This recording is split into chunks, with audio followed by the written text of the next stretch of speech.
વડોદરામાં ચાલુ બસમાં ડ્રાઈવરનો વિડીયો સોશિયલ મીડિયામાં વાયરલ થયો છે। ત્યારે આ રીતે ચાલુ બસમાં વિડીયો બનાવીને મુસાફરોનો જીવ જોખમમાં મૂકવામાં આવ્યો હતો।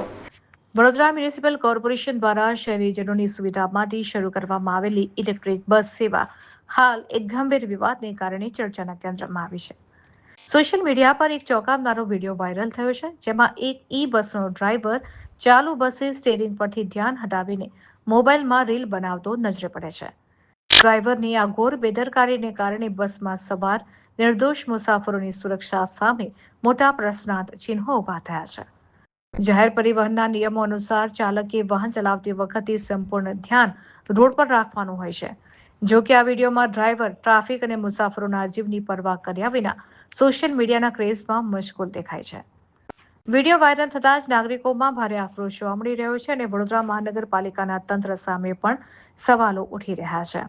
આજકાલ સોશિયલ મીડિયા પર વાયરલ થવાની લાઈમાં લોકો એટલા અંધ બની ગયા છે કે તેઓ પોતાના તેમજ અન્યોના જીવ જોખમમાં મૂકતા અચકાતા નથી। આ ઘટના બાદ લોકો માંગ કરી રહ્યા છે કે વહીવટીતંત્ર દ્વારા આ બેજવાબદાર ડ્રાઈવર સામે કડક કાનૂની પગલાં લેવામાં આવે, જેથી ભવિષ્યમાં આવી કોઈ મોટી દુર્ઘટના ન ઘટે।